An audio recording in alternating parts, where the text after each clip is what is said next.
Hey everybody, Vivian here today with a video of a different sort. I wanted to do a product comparison between the leading manufacturers of wafer-thin dies. You guys know how much I love my dies. Here we have Spellbinders Nestabilities on the left and Sizzix Framelits on the right. There are some major differences between the two, and I wanted to share what I know with you today. The Spellbinders Nestabilities dies, as well as the Sizzix Framelits dies, come in a range of shapes and sizes. As you can see though, for these basic frame shapes that are sold by both manufacturers, the Spellbinders Nestabilities typically come with 5 dies in the set. And as you can see, the packaging is narrower than the packaging for the Framelits. And the dies start with a very, very tiny size, and they go up to a rather medium size.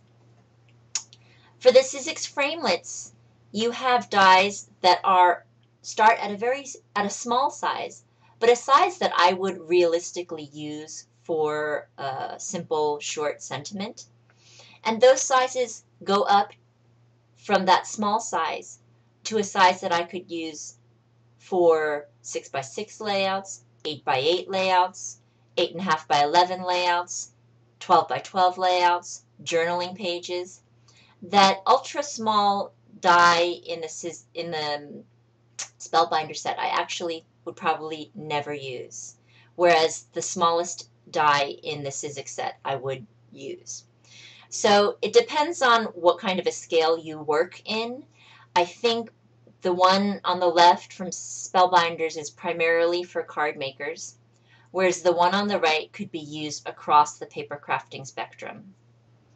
I should also mention that the Sizzix Framelits dies, in this example, you get 6 as opposed to 5, but there are some basic frame shapes that also are sold from Sizzix in larger numbers, 6 dies, 7 dies, 8 dies. For the basic frame shapes from Spellbinders, usually you get about 4 to 5 dies. Another difference is that the Spellbinders, for you dollar-savvy crafters, the Spellbinders regular price for the Nestabilities, no matter what the size or shape, is $24.99.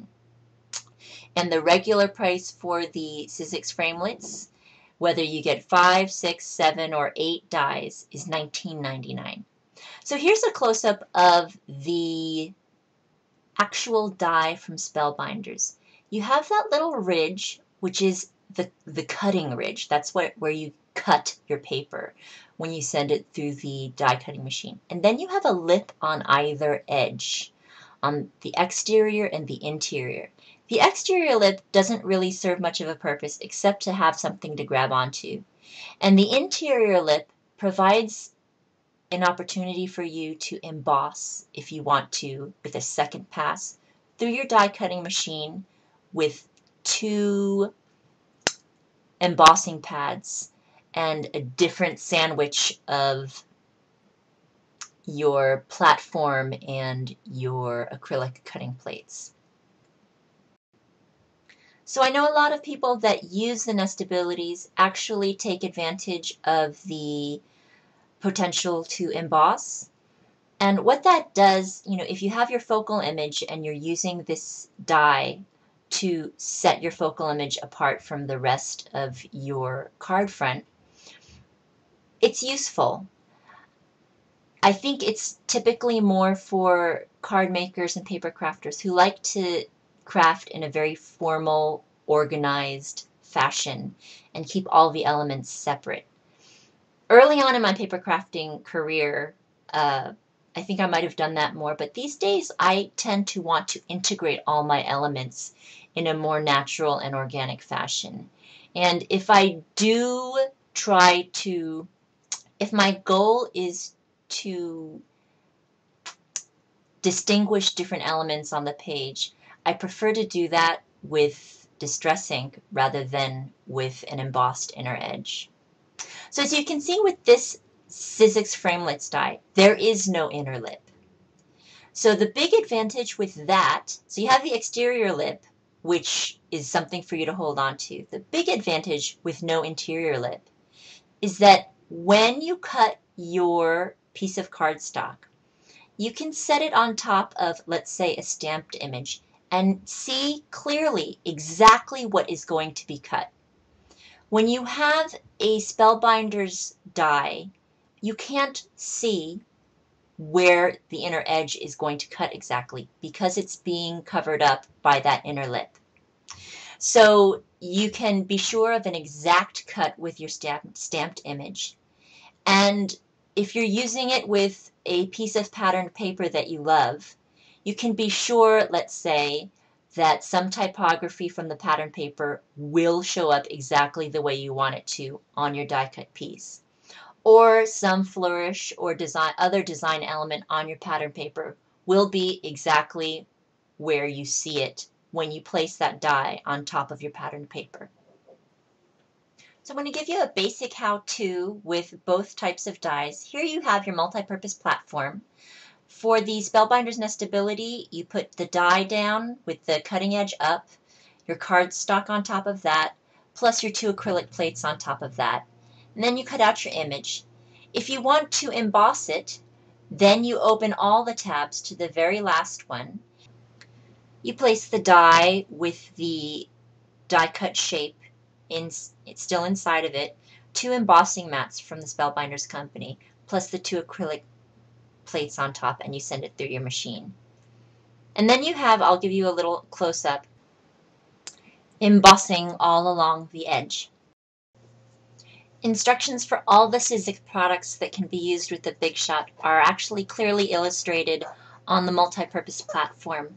For the wafer dies, you just lay your acrylic plate, your die, your cardstock, and then your second acrylic plate on top and send it through the machine.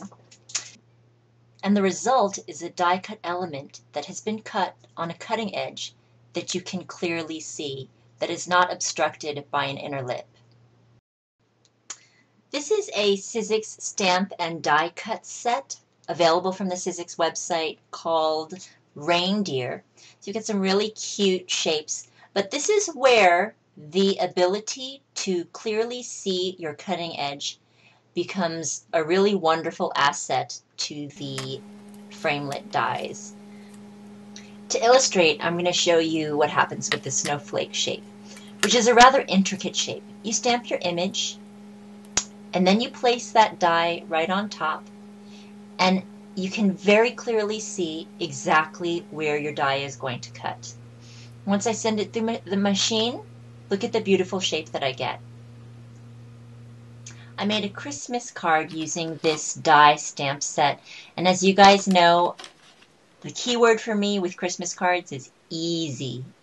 So I did a craft card and I stamped my elements using the same craft and distressed the edges. And as you can see, I think with this type of die, you have a much more integrated feeling in your projects. Whereas when you use the Nestabilities dies, your elements tend to be separate and distinct on your projects. This is another card I made using Flowers and Butterflies Sizzix stamp and die cut set. I stamped with pigment ink and heat embossed with clear embossing powder, and you can see just really clean cut effects on this card. I thought they went well with the pattern papers I used from Pink Paisley. And I know it's probably obvious to you, but can you imagine how much time it would have taken to fussy cut those shapes out? Those snowflakes would have really been impossible to fussy cut. As you can see with these close-up shots of my cards using the Sizzix Framelits, having the ability to stamp an image and die cut right up against the edge of that stamped image is a wonderful asset. And if you so choose, you can distress ink the edges for just a little extra distinguishing pop on your card front, but a pop that's not jarring, a pop that's a little bit more integrated into your composition, your little mini composition. I made one more card that I was really pleased with. This card, as well as the previous one, uses the Sizzix stamp and die cut framelit set in flowers and butterflies. And I took the leaf shapes, I stamped them in a nice rich brown color, and I die cut those leaf shapes with the accompanying framelit, and then assembled them on my card front in a lotus shape. I hope this cleared up any confusion you may have had about the difference between framelits and nestabilities, and I hope you'll take a second to browse around my channel, Contadina K, on YouTube. I have a range of crafting projects in a range of crafting styles available for your viewing pleasure, and a lot more to come in the upcoming months, so I'm really excited about that. And I also have regular posts and inspirations and musings on my blog. That's contadinak.wordpress.com. So if you haven't subscribed yet, please do. I'm looking forward to getting to know you and to sharing inspirations.